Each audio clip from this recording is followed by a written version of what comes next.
It is useless to serve God. What is the good of keeping his commands or of walking mournfully before him? I better not finish the homily there.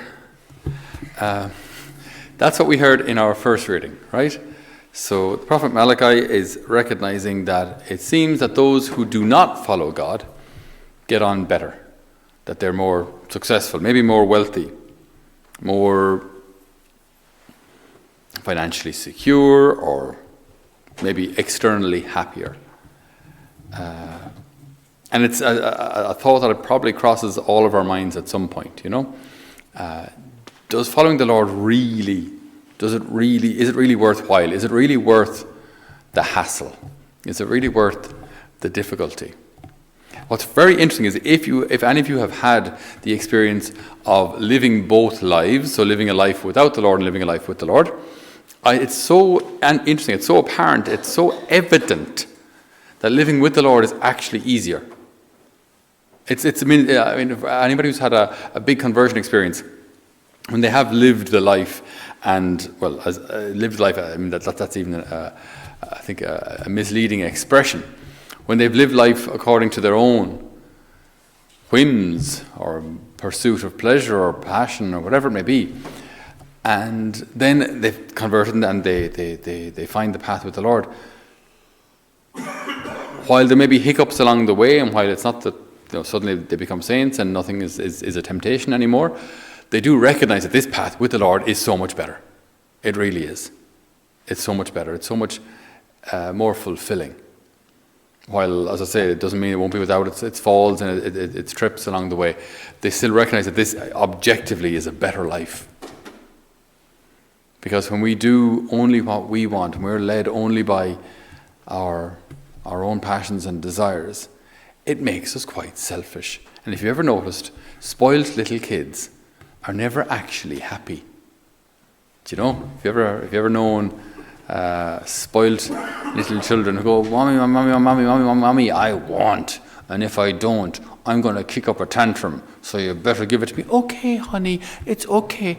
Just wait 5 minutes." "I don't want to wait 5 minutes." "Really?" And then I'm sitting there going, "Do you want to wait 5 minutes?"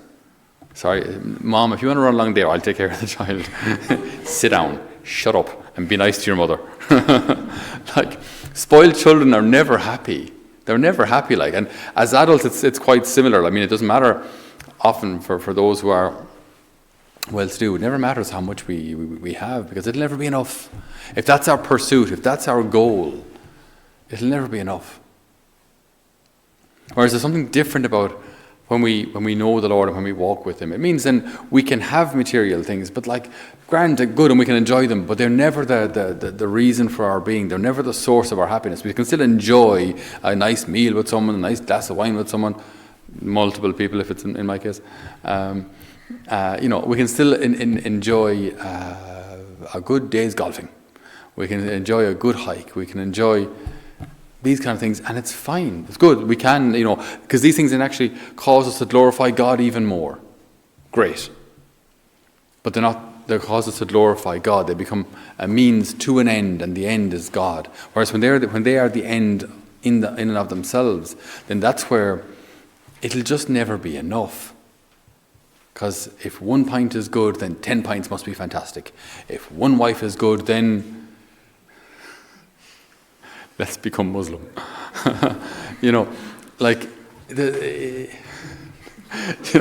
So that's kind of the idea. If a certain quantity of something is great, then more of that thing must be the way to go. So if it's it's good to have 20,000-30,000 in the bank for a rainy day, well then it must be absolutely fantastic to have 1 million.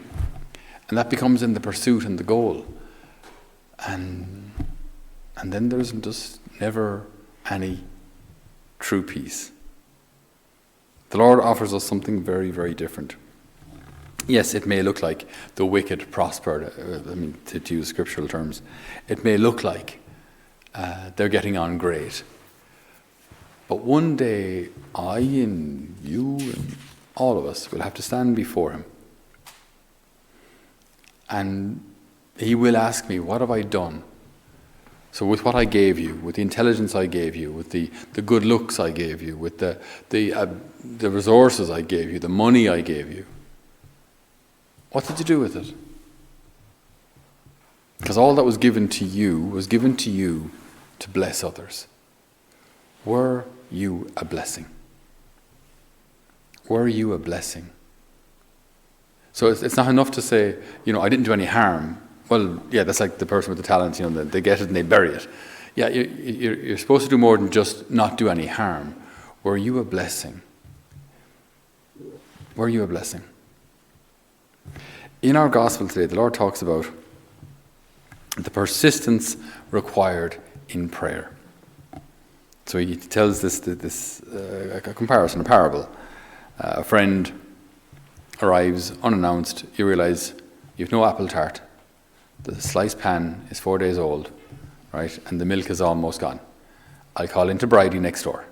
Now it's 11 o'clock at night. And you say, Bridie, get up, would you? Bridie, I need a sliced pan and a litre of milk.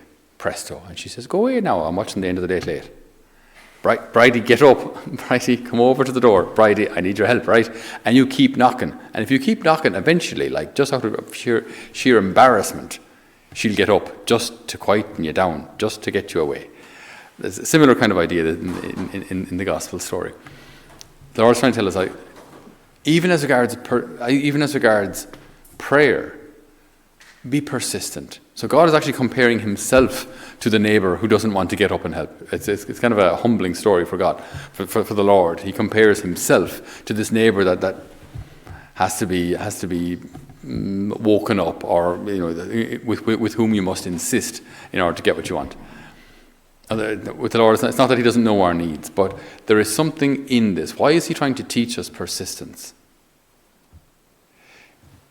When we have to persist in prayer, it stops us from becoming spoiled children. It stops us from just demanding what we want, getting what we want, and then walking away. When I have to persist and constantly, or for a long period, pray for a certain thing, it teaches me. Even though I'm not getting what I want, it teaches me to rely on him for what I need. It's kind of almost counterintuitive. If he gave me everything I wanted immediately, I'd actually rely on him less. I'd thank him less. It should be the other way around. The more I get from him, the more I thank him. I was just watching a testimony today of a friend of mine named Pat O'Shea. It's up on YouTube. You can watch it later on. And he tells his own conversion story. It's a long story, but just one little part of it was that he was in a bad accident. He was on a motocross bike, and he shattered his knee, and his knee then was healed through a person of faith. And then I was listening to the story. I'd never heard it before in that detail. And I thought, okay, that was the conversion, right? So he got the healing, and then he comes back to Jesus. But then he continues with the story. So my knee was healed, and then I went back to my old life, drinking and partying and all that. So often, God gives us a gift, and rather than saying, thank you, Lord, for the gift, I say, great, cheers, and I'm away now, living my own life. We forget the giver of the gift. So at times when I have to persist and constantly, pray for something for, maybe like a whole week, or a whole year, or maybe a whole decade, or in the case of praying for the conversion of your spouse, none here, of course. It could be praying for your whole marriage. It could be a long, long slog, where I have to constantly go back to the Lord and say, Lord, I'm praying for their conversion, for their healing, or someone who's suffering from an addiction, alcoholism or something. It could be a long, long time before the person opens their heart to that grace. But he's saying, be persistent. Persist.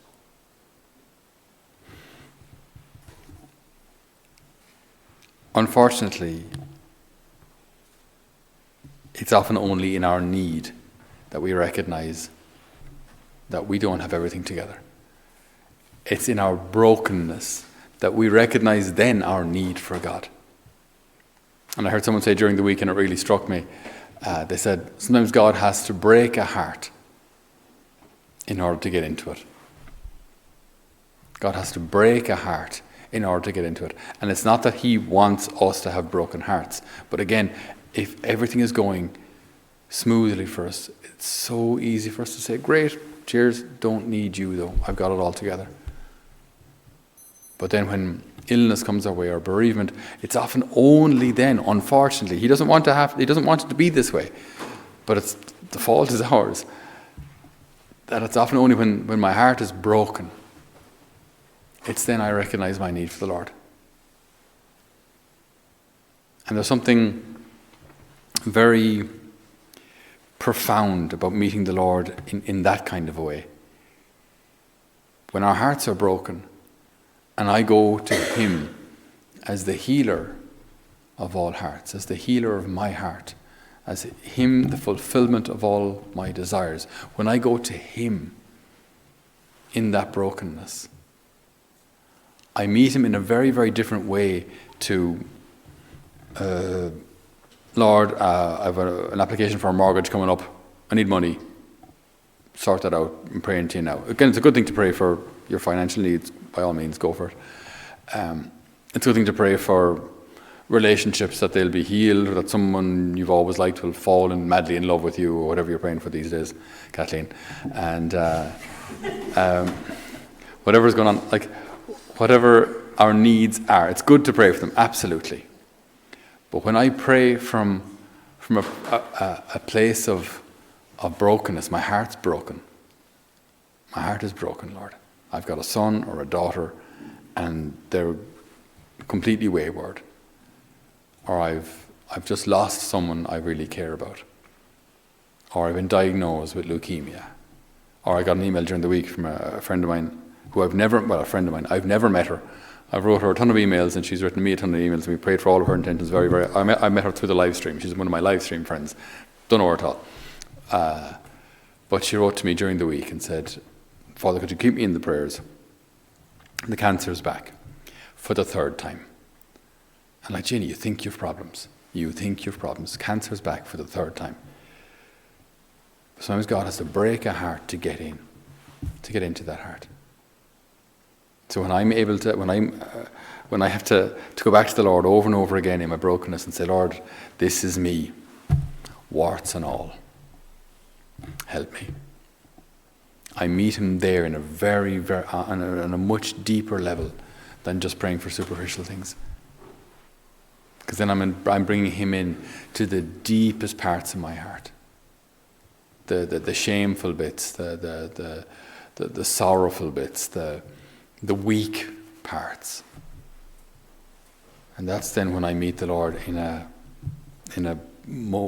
such a profound way. So he allows these things to happen, not to punish us, but in his divine wisdom, he knows that in my brokenness, if I come to know him in a much deeper way, that sets me up for heaven. That gives me a divine joy that does not depend on any material things anymore. I only need him. And I can have material things, but I can use them, all for his greater glory, but I don't depend on them. If they're taken away tomorrow, it's fine. I'm free. Sometimes the Lord has to break a heart to get in. But when he does, that means that in the deepest parts of our heart, we don't find pain. We find him. We don't find shame. We find him. We don't find loss. We find the beating heart of Jesus himself. And so we lack nothing. And everything else is a bonus. But we have him. We ask you, Lord, today to heal any broken hearts here in the chapel tonight, and anybody watching at home. Heal our broken hearts, Lord. Come into those places of pain and shame and loss, those places of sin. Come into our hearts and be our everything. Amen.